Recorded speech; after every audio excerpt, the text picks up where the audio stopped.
Hi, everybody. Dorothy here, professional astrologer. You can find me right here at nhastrologer.com. And of course, if you're here on YouTube, and I do have a Patreon group, please come and join me there for additional content that is exclusive for the groups on Patreon. Today, I want to talk to you about the week of August 3rd, but most importantly, that full moon we have on August 3rd. So we wake up Monday, the moon's already in Aquarius. It's been in Aquarius since Sunday afternoon, August 2nd. So what do we get with this Aquarius moon? It's very analytical, or we're focusing on, humanitarian rights, humanitarian causes, groups, we feel disenfranchised, or how we feel we need to step up. I know we're seeing that all around us in many, many different ways. On a personal level, and those of you who don't know me, I'm a Gemini, so I try to bring everything back to a personal level. These aren't personal readings, that's private sessions. You have to go there for that. But it's the overall weather for the week and how and what we can expect by reading the signs that the sky is telling us, right?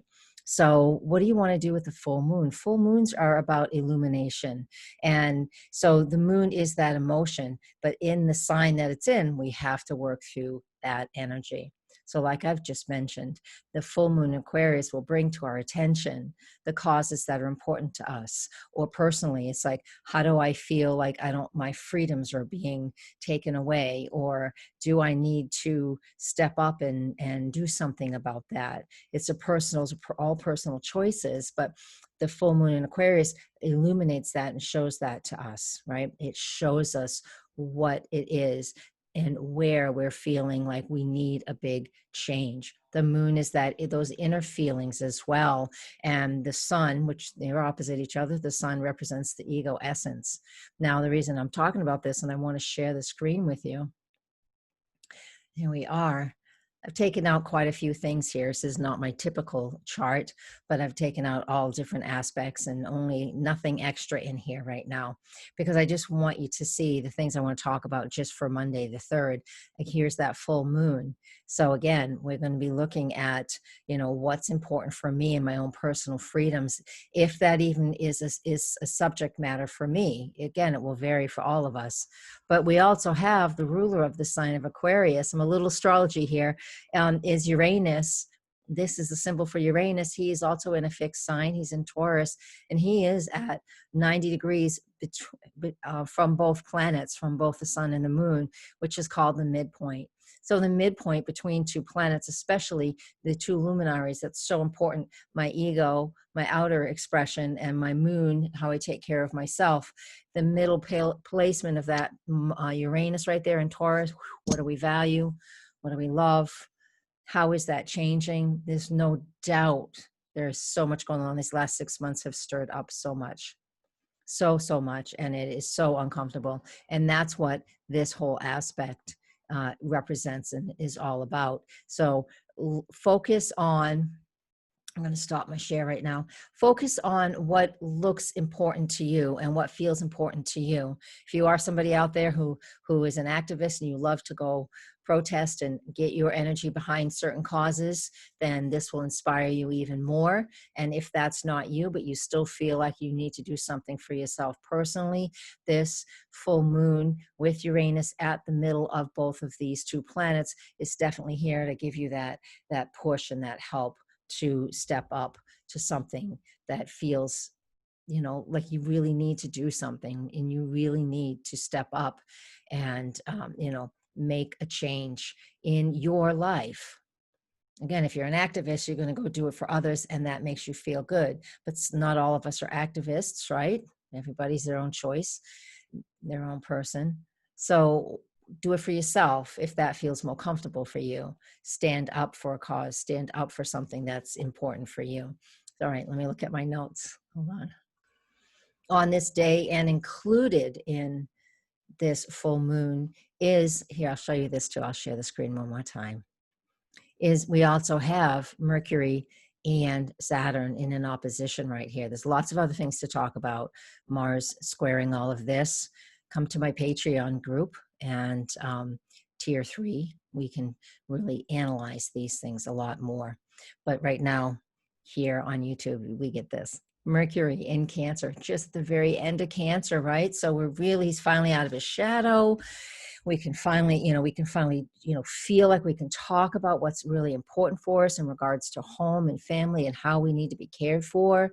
But it's opposite Saturn, and with it opposite Saturn, this is you and me and even our governments, looking at trying to get things a little more grounded. And because there's so much going on, everything's up in the air. So many conspiracy theories out there, so many people being aggressive and assertive, and we don't even know what news is accurate anymore. And so when I see Mercury opposite Saturn, especially during this full moon period, we are really in for, I believe, it feels to me, we're going to be able to gather some truth, some real truth.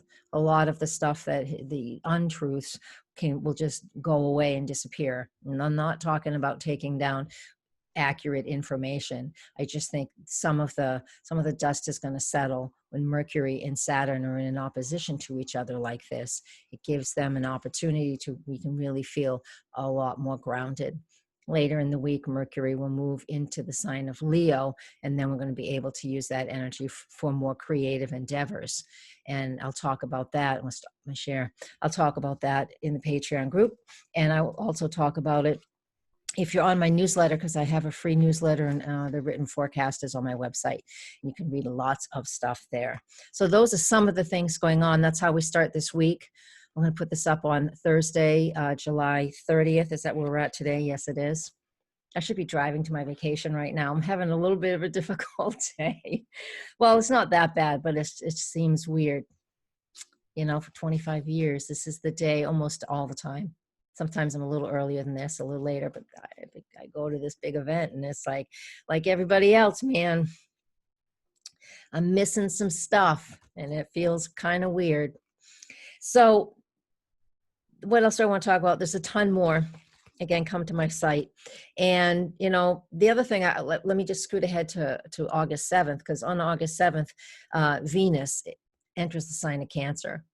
And so she is going to activate later in the month of August. She's going to activate where Mercury was retrograde, and I'll examine that in later forecasts, but she's going to activate that. So when she moves into Cancer on Friday, which date was that? The 7th, again, we'll shift into, again, what we value, right? In regards to home and family, because that Cancer energy has just been, pumped up a lot this summer because of Mercury retrograde for a while, right? And then, of course, all the Capricorn stuff that we have is opposite Cancer. So there's a lot going on right now that is really stirring up. It's like, again, those questions: do I feel safe? Do I feel secure here in my home? If I don't, what do I do to make it feel that way? Because the future is still unknown. So these are all of the energies that are present for us. So beginning of the week, once again, that full moon in Aquarius is really asking us to, if we feel the need to, step up and be that activist where you want to, whether it's for yourself or for a group. And we fighting for our freedoms. There's a lot of people fighting for our freedoms right now, us individually, again, or as groups. So take your time with these things. And if none of this resonates with you, that's a-okay too. But if you need more personal information, you just let me know, and you can come to my website, nhastrologer.com, and comment below wherever you find this, and appreciate you sharing with others. Thank you very much, you guys. Blessings and namaste.